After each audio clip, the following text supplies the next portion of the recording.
सर्व महिला पुरुष मतदार बंधू आणि भगिनींचं मनापासून आभार व्यक्त करतो.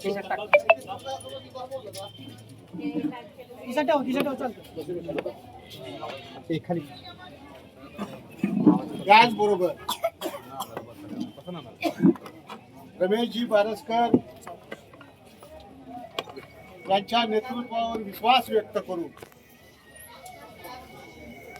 या मोहोळ शहरातल्या 10 वार्डातल्या कार्यकर्त्यांनी जे मनापासून परिश्रम घेतलं त्या सर्व लहान मोठ्या कार्यकर्त्यांचंही मनापासून या ठिकाणी मी आभार व्यक्त करतो. जे पडद्यावर न येता पडद्याच्या पाठीमागे राहून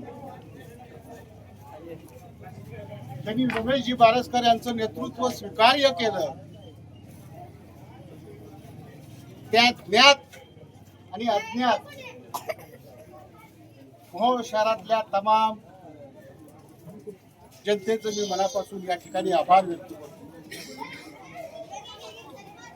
भगवान के घर देर है लेकिन अंधेर नहीं. सद्गुरु नागनाथाच्या पवित्र पदस्पर्शानं पावन झालेल्या या नगरीत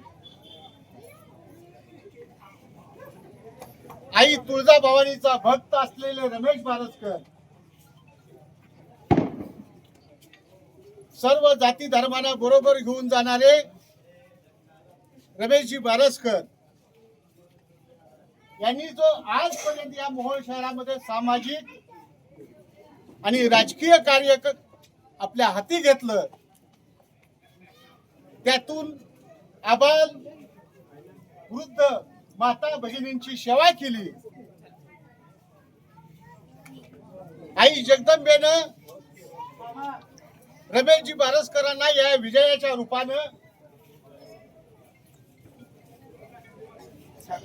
या शक्तीदेवीनं विजयाच्या रूपानं त्यांच्या डोक्यावरती आशीर्वाद दिला.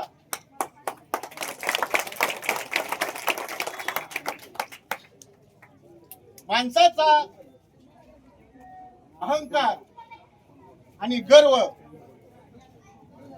हाच खरा शत्रू असतो, त्या मोहोळच्या जनतेनं दाखवून दिलं. मी 21 जागा निवडून आणतो म्हणणाराची गर्वहरण या मोहोळ शहरातल्या जनतेने करून दाखवलं. आणि एका बाजूला अमाप धनशक्ती असणारा नगराध्यक्ष पदाचा उमेदवार पराभूत केला, एका बाजूला अहंकाराने गर्व असणारा की ज्याची कार्यकर्ते तर सोडाच, पण ज्याच्या घरातले उमेदवार सुद्धा जो निवडून आणू शकत नाही, तो या मोहोळ शहराचं नेतृत्व करू शकत नाही.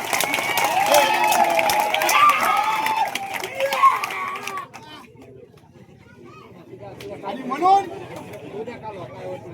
या पुढच्या काळात 10च्या 10 वार्डामध्ये कुठल्याही प्रकारचं दुजाभाव न करता आपले 20च्या 20 नगरसेवक निवडून आलेत. ह्याच पद्धतीनं रमेशजी बारसकर यांच्या नेतृत्वाखाली सिद्धिताई वस्त्रे यांचा कारभार चालेल.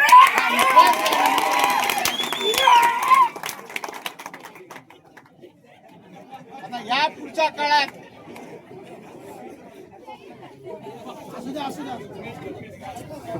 या पुढचा 5 वर्षाचा काळ हा खऱ्या अर्थानं आपल्यासाठी सुखीचा आहे.